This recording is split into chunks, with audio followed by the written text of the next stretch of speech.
네, 그렇죠. 근데 저도 동의해요. 왜냐면 이게 사실의 영역이 아니라 인식의 영역으로 이미 축이 이동했고 네.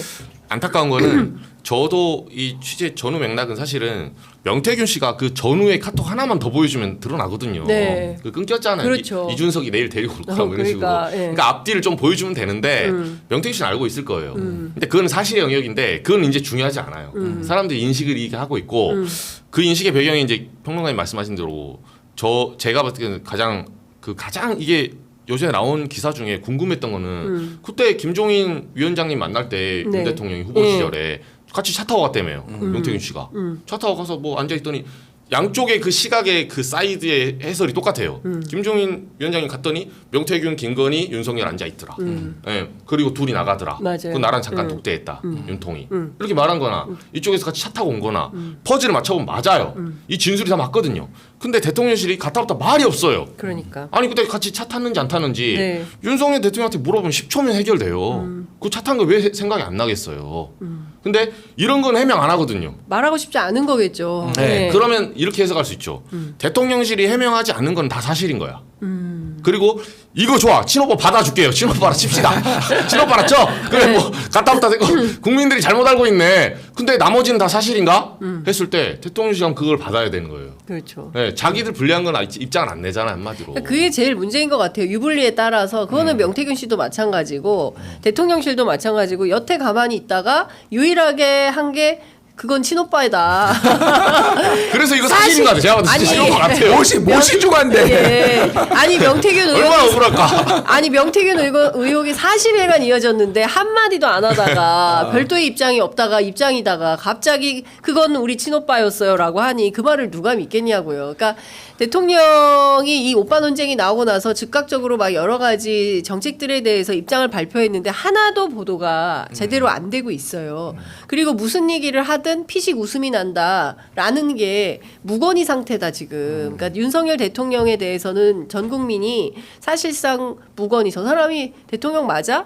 그 영광 할머님들처럼 실제로 그런 판단을 하고 있다는 게 문제인 것 같다라는 생각이 좀 들고. 하나만 이제 첨언을 하자면은 이제 여사 입장에서는 이게 진짜 친오빠였을 수도 있고 아니면 거짓말을 해서라도 이걸 친오빠로 만들어야 되는 게 본인이 너무 험담을 많이 해놨잖아요. 그렇죠. 철없이 떠드는 우리 오빠 무식하면 원래 그래요. 지가 뭘 한다고 했는데 사실은 이게 우리가 처음이면은 우리가 그런데 예전에 이명수랑 그렇지, 통화하면서 거기서도 제가 정확하게 이렇게 얘기해서 제가 읽어드릴게요. 네. 저게 멍청해도 말이라도 잘 들으니까 내가 데리고 살지 저런 걸 누가 같이 살아주겠어요. 인물이 좋나 힘이 세나 배 튀어나오고 코 골고 많이 처먹고 방구 달고 다니고 당신 같으면 같이 살겠어요.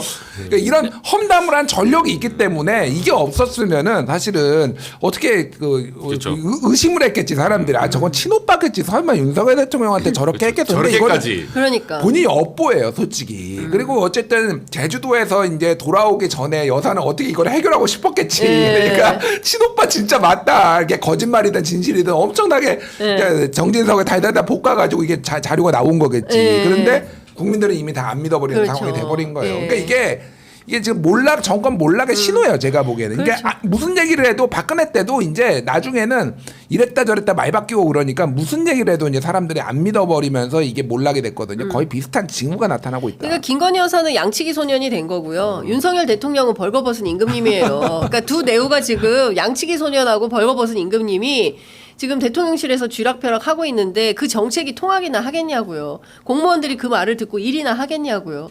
결과적으로 본인의 사법 리스크와 관련해서는 검찰 쥐어짜서 이런 결론을 내지만 이 정권 오래가기가 굉장히 어려운 상황이다. 근데 이거 해결은 해야 되는데 그런데 그 아까 이혼 얘기 하셨는데 실제로 기자들 사이에서도 그런 소문이 있어요? 아니 그게 이제 위시풀 싱킹도 반영돼 있는 거죠. 참모들의. 참모들의. 그 참모들의 위시풀 싱킹은 진짜 이혼이 아니라 나가고 싶다. 나 좀 내쳐달라. 나 좀 잘라달라. 지금 이제 빌드업 하는 거죠. 나가려고. 네. 원래 나가려면 저도 뭐 예를 들면 퇴사하고 싶을 때는 네. 연봉 200% 올려주라 그래요. 회사가 못 받을 말하지. 왜? 10% 말하면 받아주거든. 받아주면 있어야 돼요. 그러니까 난 안 돼. 난 월급 1,000만 원 이상 아니면 난 회사 못 다닌다고. 이렇게 해야 나가는 거예요. 근데 그거 이신전심이잖아요. 그 딱 보면 윗사람도 이 새끼 이거 지금 나가려고 그러는 거야. 그러니까 서로 선수끼리 왜 그럽니까? 그러니까 나갈 사람과 내보낼 사람은 서로 이심전심 좀 해주면 되는 거죠. 이게 이혼이 안 되잖아요. 어차피. 안 아니 근데 되는 사실 건데. 저도 예전에 이게 대통령실 이게 김건희 여사 문제가 이렇게 큰데 어떻게 할 거냐 그랬더니 그 저 관계자가 그런 말을 한 적이 있어요. 만약에 대한민국에서 최초로 이혼한 대통령이 나온다면 기자들이 기사를 어떻게 쓸 것 같아요? 그래서 세게 쓰지. 엄청난 기사지. 전 세계가 다 쓸 걸 막 이제 이렇게 얘기를 했었는데 여하튼 지금 내부에서는 상당한 수준의 이러면 좋을까 저러면 좋을까 궁리를 하고 있는 것 같다.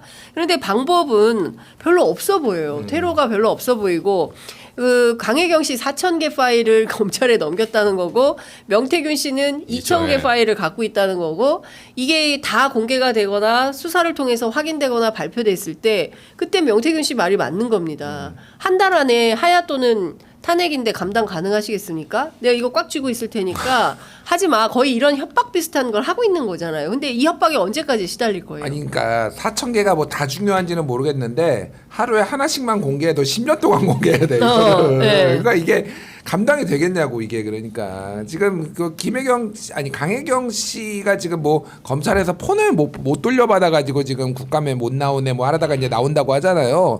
결국은 이거는 뭐 강혜경 씨도 가지고 있는 거고 다른 사람도 가지고 있을 거 아니에요. 검찰만 가지고 있는 게 아니잖아요. 그러면은 그럼 결국은 이건 하나씩 나중에 나온다 이렇게 봐야 될 것 같아요. 그러면은 감당하기 어려운 상황으로 계속 갈 것 같습니다. 근데 저는 여기 이제 대안에 대해서 용산 쪽에 좀 물어봤었어요. 네. 그 어쨌든 지금 몇 차례 소위 말해서 비선 라인 뭐 7간신 뭐 얘기 네. 있잖아요. 네. 최근에 이제 뭐 인사교체설이 좀 돌기도 하더라고요. 그 내부에 이제 내부 투쟁이 그동안 있었던 그렇죠. 사람들이거든요.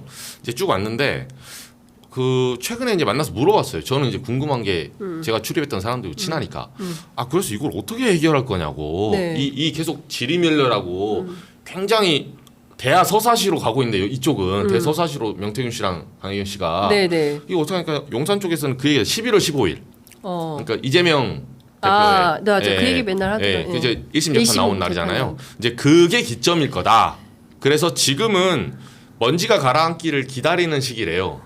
지금이 계속 혼란이 일어나고 있는 전장 중이고 네. 이 먼지가 이제 제일 첫 번째 1타 먼지가 가라앉는 시점이 11월 15일. 그러면 그때 이재명 대표에서 이제 위증교사와 선거법 위반 중에 둘 중에 하나라도 소위 말해서 후보직 박탈에 준하는 그런 형이 나왔을 때 그때 이제 역공을 들어가거나 그때 인사개편을 같이 하는 뭐 그걸 기점으로 보고 있다고 하더라고요. 근데 나는 이 정부가 참 답답한 게 이재명 정부가 아니잖아요. 지금은 윤석열 정부인데 이 국민들이 이거를 판단을 못할 거라고 생각하는 것 자체가 저는 너무 황당한 거예요.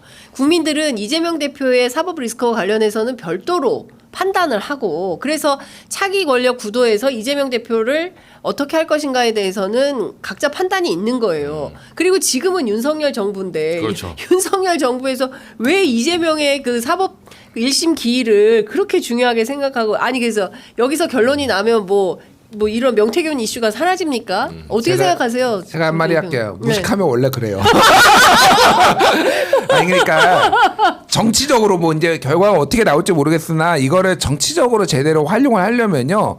본인들이 잘못한 거를 이거를 뭐 이재명 이걸로 덮으려고 하는 거는 굉장히 바보 같은 얘기예요. 네. 그러니까 이게 덮이질 않아요. 그러니까. 그리고 뭐 이재명을 공격한다고 해도 야 그럼 윤석열은 지금 그런 김건희는 이렇게 해야죠. 그러니까 이거를 정치적으로 잘 활용하는 거는 자기네 문제를 어느 정도까지는 조금 해결을 해줘야지 말이 안 나오게 정도까지는 해줘야지. 그렇죠. 그리고 사람들이 좀 지켜보자라고 해야지. 그 다음에 이재명이 빵 터져서 뭐 실제 좀 뭐 피선거권 박탈이 되더라도 그게 이제 거기에서 조금 이제 되는데 뭐가 됐든 매일 김건희 얘기가 나오고 매일 뭐가 나오는데 오히려 이재명을 도와주는 거죠 이거는. 그렇죠. 그러니까 정치적으로 도와주는 거예요. 네. 그러니까 뭐 사법부의 판단은 우리가 모르겠고 그러니까.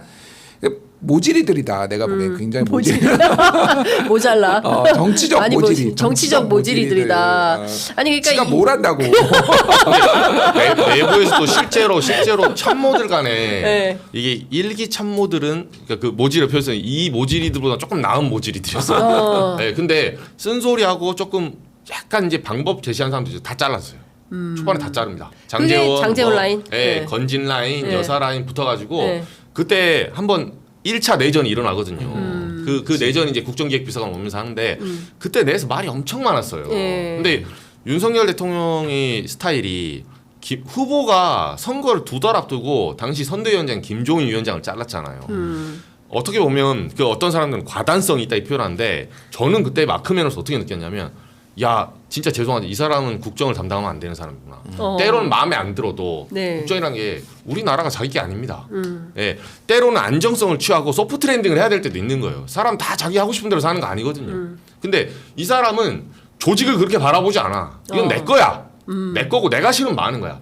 인사권자 갖고 있다고 다 인사 쓸 수 있는 거 아니거든요. 그렇죠. 예, 네. 7대 3으로 내주고 취할 거 취하고 때로는 내가 엎드렸다가 다시 또 일어나고 이게 또 사내 정치고 내부 정치예요. 아니 편의점 운영도 우리 다 같이 논의해서 결정해. 혼자 결정 못해요. 경고하시는 거 아니에요? 네. 맨날? 경로하면 쫓겨나. 그러니까 지금 말씀하신 대로 대통령실 운영 자체부터 시작해서 지금에 이르기까지 이제 불과 한 2년 딱 이제 반환점에 도른 셈인데 지금 이걸로 앞으로 남은 길을 다 견디게 되면 그 사이에 또 무슨 일들이 벌어질까 걱정과 우려, 탄식이 쏟아지는 것 같아요. 예? 그러니까- 나암 생길 것 같아. 농담이 아니라 10년은 된 것 같고 나만 그러겠어요. 우리 시청자분들, 그렇죠. 국민 여러분들 정말로 답답해하실 것 같은데 저는 요거 하나 말씀드리고 싶어요.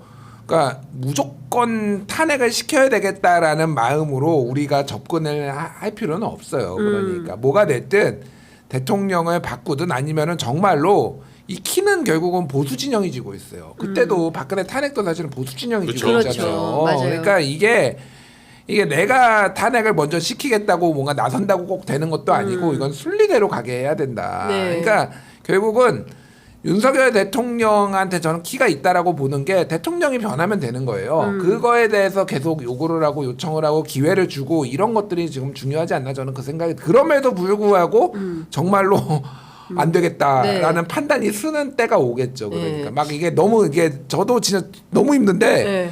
지금 빨리 탄핵시켜야 된다. 그 마음은 난 다 이해하겠어 예, 진짜로. 근데 예, 그 탄핵이라는 게 그렇게 되는 게 아니잖아요. 게다가 이제 보수층에는 탄핵 트라우마가 정말 있거든요. 보면은 그렇죠. 정말 예. 있어요. 예. 다시는 우리가 예. 박근혜 탄핵시킨 거 막내 후회하면서 뭐 괜히 민주당한테 문재인 이재명한테만 좋은 일 시켰다 막 이런 정서가 그득해요. 그득해 네, 진짜로. 예. 그래서 정말로 윤석열은 지켜야 된다. 이게 이거 윤석열이 좋아서가 아니라 예. 꼴도 보기 싫은데. 예, 예. 그래서 왜냐면은 탄핵은 안 된다, 이런. 탄핵은 안 된다. 가장 중요한 게 뭐냐면은 조기 대선은 안 돼. 왜? 이재명 형 확정되기 전에 대선 치르면 이재명 살려주는 거야. 이 정서가 정말로 가득해. 대통령에서는. 그렇기 때문에 제가 말하는 거는 뭐 이제 이거는 정무적으로 판단은 이제 또 정치인들이 하는 거지만 지지자들도 너무 막 오래 탄핵해야 되는데 왜 아무도 안 나서냐 예, 이게 예. 지금에서는 아니에요. 제가 그러니까 보기에는. 사실은 뭐 과일도 익어야 먹을 수 있는 것처럼 실제로 이것도 과정이 필요한 건데 중요한 거는 국민들이 보기에는 도무지 못 참아줄 지경에 이르는 건 사실이에요. 나오는 내용만 보더라도 매일 아침 신문 보기가 정말 두려울 정도로 세상에 이런 일도 있었어. 드라마보다 더 드라마틱한 일들이 막 김건희 여사가 세상에 윤석열 대통령을 향해서 이런 지가 뭘 알아? 그러면 그동안 지가 뭘 아는 사람이 국정을 운영한 거 아니에요. 우리들의 운명을 5천만 국민의 운명을 쥐고 아무것도 모르는 사람이 일을 했다는 얘기가 되는 건데 저는 이게 있을 수가 있는 일이냐는 죄송한 거죠. 말씀인데 지금 보니까 박근혜는 성군이었다. 그런 얘기 기자들이 많이 하죠.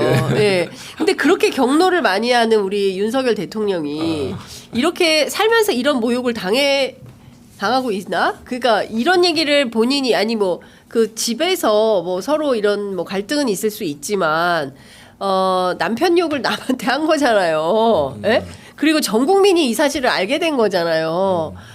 근데 그렇게 경로를 많이 하시는 대통령이 경로했다는 소문이 없네요. 아니 근데 저는 선회를 하자면 네. 약간 겸양의 미덕으로 우리 애가 좀 원래 좀 저래. 네가 좀 용서해 줘.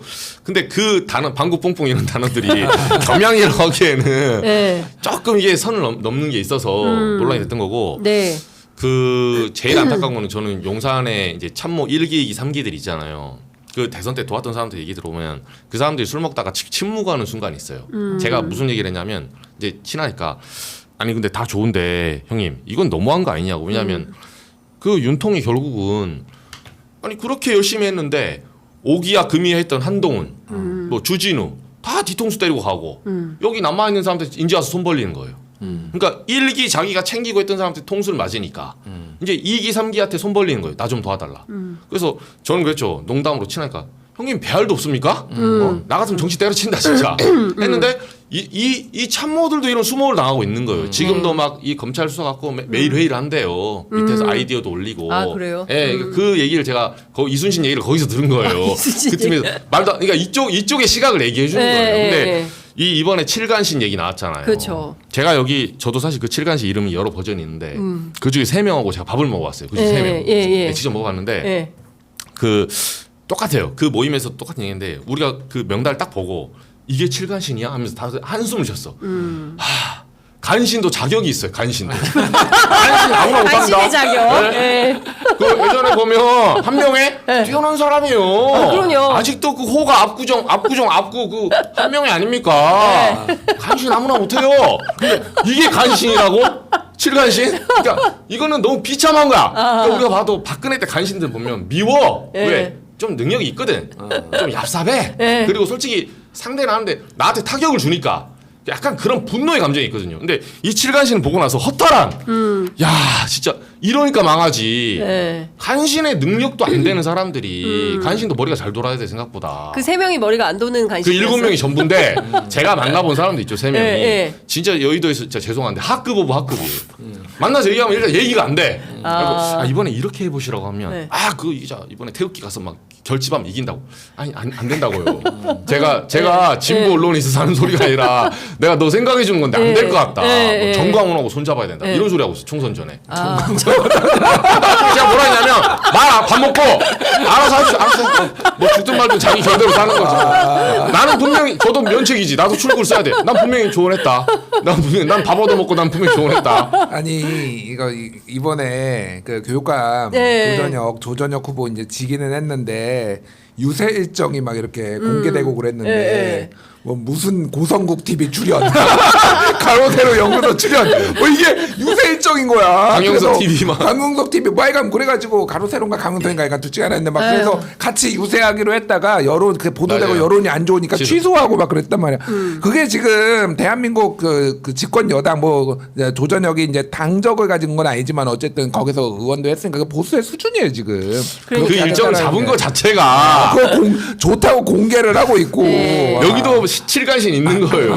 무능한. 그러니까 제가 어제도 이제 뭐 편의점 일보 말씀드렸는데 명태균 씨하고 한 10년 동안 그 정치적인 얘기를 쭉 해왔던 분이 있는데 이제 이분이 명태균 씨가 어떤 사람인가 뭐 과거에 어떻게 성장 배경이 어떤가 뭐 부인은 어떤가 아이들은 어떤가 이 사람이 뭘 해서 돈을 벌었다가 뭘 해서 망하고 뭐 이런 스토리를 쭉 이제 얘기를 해주는데 그 가운데 이제 명태균 씨가 갖고 있는 세계관이나 역사관의 뭐 문제점 같은 걸 얘기를 하는데 명태균 씨가 극우에 대해서 좀 그 천착해 있는 것 같아요. 그래서 본인은 노선과 가지고 명태균 씨하고 많이 싸웠다는 거예요. 그래서 왜 지나치게 윤석열 대통령이 원래 국민의힘 뽀개러 간 사람인데 그러니까. 부득이하게 왜 이렇게 극우적으로 하냐. 그거 좀 교정하라고 네가 좀 얘기 좀 해라. 이제 명태균 씨한테 그렇게 얘기를 했더니 저렇게 안 하면 버틸 수가 없을 거다. 그러니까 지지율이 낮고 막 이러니까 버틸 수가 없고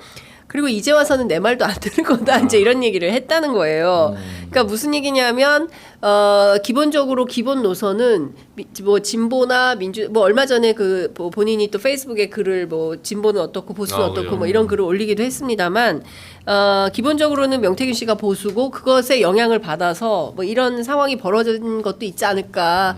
전반적으로는 이제 보수의 재구성이라고 말을 하지만 핵심적으로는 역사관이나 이런 게 좀 극우적이다 이런 얘기도 하고 있습니다. 아니 우리가 뭐 이거 한강 작가도 아니고 명태균의 역사관과 세계관이 알아야 얘기해야 돼. 될지 모르겠으나 네. 그러니까 못 버티는다라는 거는 저는 맞는 것 같아요. 그 네. 얘기를. 그러니까 너무 다들 비판은 많고 자기가 자기 잘못이긴 한데 그러니까 무지성으로 소위 말해서 무지성으로 빨아주는 데가 딱 극우 유튜버들이잖아요. 그렇죠. 거기를 이제 계속 볼 수밖에 없거든.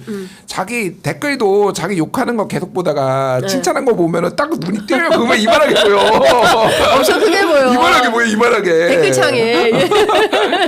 이게 사람이 뭐 이제 네. 그렇게 될 수밖에 없는데 대통령은 그렇게 하면 안 되는 것 같고 그러니까 다른 걸 떠나가지고 지금은 좀 이제는 그 수준을 넘어선 것 같아요. 네. 그러니까 자기가 좋아가지고 한 게 아니라 일종의 이제 완전의 내재화. 네. 그러니까 김태효의 어떤 세계관 같은 거를 완벽하게 이제 내재화해서 그냥 극우가 아니라 이제 완전 친일까지 그렇죠. 이제 가버린 거는 네. 이거는 완전 선 넘었다. 지금 저는 그렇게 봐요. 예. 말씀 주신 대로 지금 세 가지 카테고리가 있는 것 같아요. 하나는 중요한 거는 이제 여론 조작인 거고요. 그리고 두 번째는 그 공천 개입과 관련해서 상당히 많은 얘기는 나왔지만 딱 떨어지는 것은 확인이 안 되는 상황인 거고. 뭐 역사관 이런 것들은 다 뺀다 하더라도 김건희 여사와 또 그 명태균 씨 간의 어떤 국정 개입이나 이런 흔적이나 단서가 나온다고 한다면 이 부분은 좀 그냥 넘어가기 어려운 건데 지금 수준에서는 뭐 국회에서 뭐 별달리 또 다른 새로운 팩트가 나오거나 할까에 대해서는 좀 궁금한데 21일 날 국감에 이제 강혜경 씨가 출석을 하는데 기자들 취재는 어떻게 되고 있어요? 강혜경 씨를 통해서 뭔가 천재지변에 준하는 뭔가 새로운 뉴스가 나올까요? 그러니까 강혜연 씨 연락을 해서 저희도 다 취재를 하고 대화를 하고 있는데 네. 그러니까 핵심은 그 핸드폰이에요. 휴대폰에 핸드폰. 있는 그게 나와야 되고 네. 그걸 돌려받을 수 있냐 그리고 받을지라도 이제 포인트는 강혜경 씨의 보통 갖고 있는 증언이나 이런 것들은 명태균 씨와 김 여사 간의 이런 내용들이잖아요. 그러니까 정확히 말하면 김 여사의 직접적인 뭐 국정농단이나 뭐 공천 개입 이런 문제가 딱 나와야 되는데 명태균 씨의 그 한 번 거쳐서 듣는 그러니까 강혜경 씨 핸드폰으로 연락한다는 게 명태균 씨 핸드폰을 파지 않으면 그거보다는 약간 한 단계 낮은 정보잖아요. 어떻게 보면 그래서 결정타가 있을까 하는 약간 물음표는 있어요. 그러니까 그날 21일 국감으로 한 방에 쓰러뜨린다? 그건 조금 힘들지 않을까 싶어요. 저도 뭐 비슷한 생각이고요. 네. 뭐 그 지금 녹취록이 지금 검찰에 있든 뭐가 됐든 지금 여사가 직접 지시한 게 나오지가 않으면은 정황적으로는 더 좀 파괴력이 있기는 어렵. 다만 이제 직접 뭔가를 또 국회에서 육성이 들리는 것에 대해 명태균의 목소리든 그게 들리는 것에 대한 어떤 사람들이 이제 국민들이 직관적으로 좀 이해하고 받아들이는 거는 다른 차원의 문제인데 어쨌든 여사의 개입 문제를 밝히는 게 중요한 것 같고. 저는 이제 민주당의 대응이 되게 중요해진 것 같아요. 오늘 지금 김건희 특검법도 발의한다라는 거잖아요. 네네. 8개에서 혐의가 이제 13개로 들어왔대. 또 이러다가 한 100개 들어가겠어. 나중에는 혐의 100개. 근데 민주당 내에서도 나오고 있고 박지원 의원도 오늘 그 얘기를 했는데 뭉탱이로 하지 말자. 최상병 특검 무슨 뭐 한동훈 특검 무슨 특검 뭐 해가지고 하지 말고 김건희 여사 특검 하나만 발의를 해서 김건희 여사 특검으로 이게 1점 돌파 이렇게 해야 되는 거 아니냐 얘기가 나오고 있다라는 거예요. 네. 그러니까 왜냐하면은 최상병 특검은 본인들이 또 뭐 나름의 논리를 만들어서 방어도 하고 막 그런 거 아니에요. 그러니까 이게 그래서 뭐 제3자 추천 뭐 이런 얘기도 있는데 김건희 특검은 지금은 한동훈이 더 적극적이고 그러니까 그 김건희 여사에 대한 문제점을 지적하는 거에 대해서 그리고 지금 유난 독대가 어떻게 될지 모르겠지만은 제대로 해법이 나오기가 힘든 구조는 우리가 다 알고 있잖아요. 그렇죠. 결국은 그러면은 이런 식으로 다른 쪽으로 돌파구가 생길 거다. 그게 상설 특검이 됐든 여사 특검이 됐든 김건희 특검이 됐든 그러니까 지금은 민주당이 김건희 특검에 집중할 때인 것 같아. 뭐가 됐든 다른 거 지금 격가지로 지금 할 때는 네. 아니다. 그러니까 오히려 최혜병 특검이 밸류가 그러니까. 이와중이 되니까 밸류가 조금씩 낮아지는 거 아닌가라는 생각도 이제 드는 건데요. 한동훈 대표가 오늘 김건희 여사에 대해서 센 얘기를 하긴 했어요. 대외 활동 중단해라. 그리고 인적 쇄신 시급하다. 그러니까 칠상시 정리해라 이런 그죠. 거예요. 이 두 가지 메시지를 냈는데 한동훈 대표가 시키는 대로 대외 활동 중단할까요?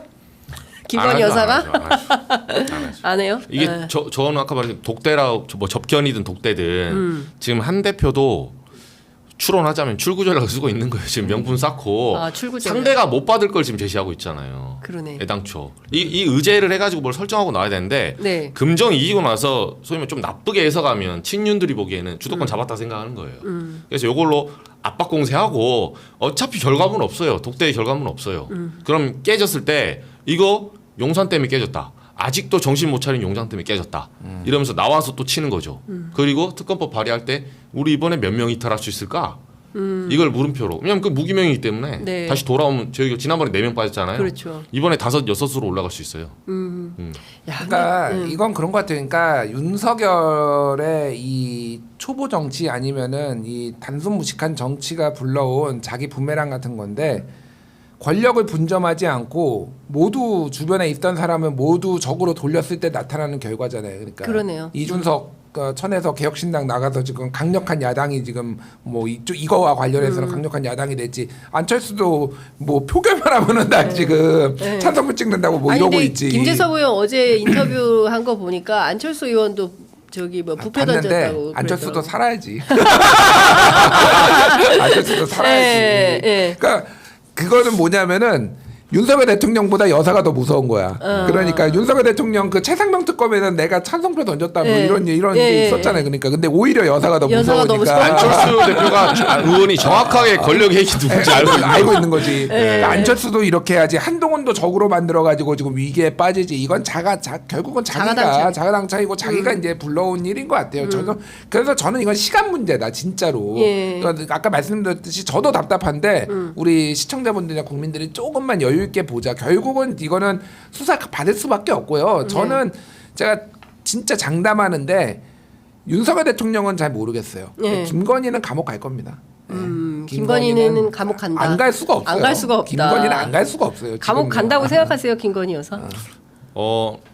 이게 몇 번 여태까지 감옥 안 가려고 명품 그렇죠. 백 뭐. 그 안 가려고 빌드업을 했는데 네. 이제는 조금 타이밍이 늦었어요. 네. 그러니까 대국민 사과든 뭐든 간에 네. 초반에 기회가 몇 차례 있었어요. 몇 차례.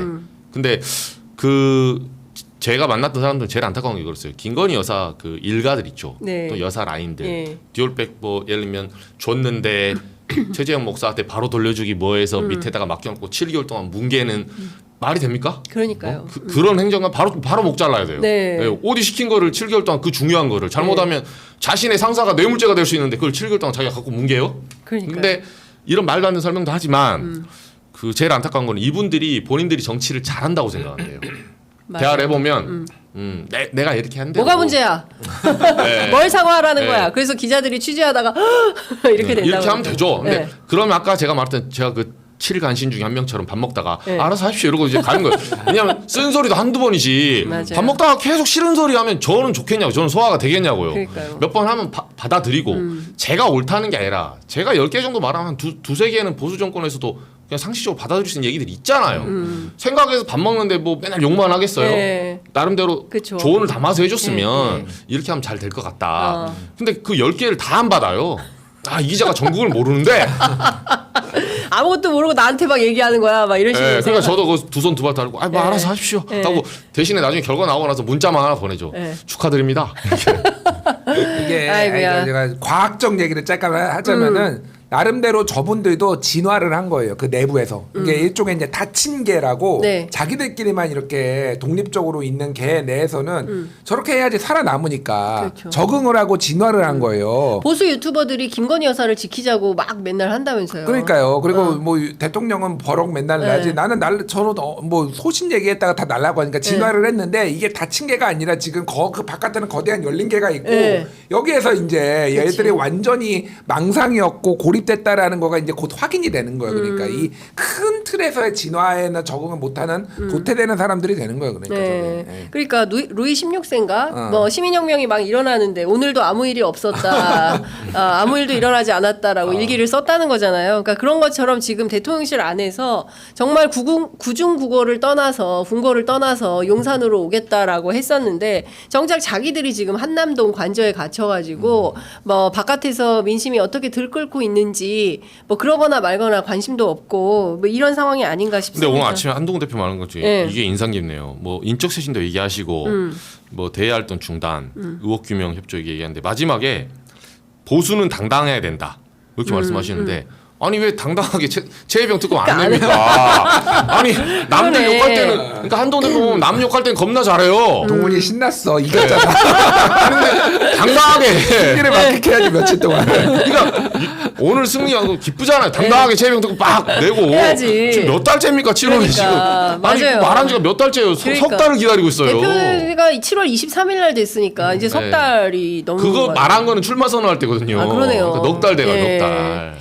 이런 얘기 했습니다. 변화와 쇄신을 하면 야당에 헌정 파괴의 빌미를 주는 것이 아니냐라는 것은 잘못된 생각이다. 예. 제가 앞장서서 정부 여당을 쇄신하고 변화시켜서 야당의 헌정 파괴 시도에 당당히 맞서겠다.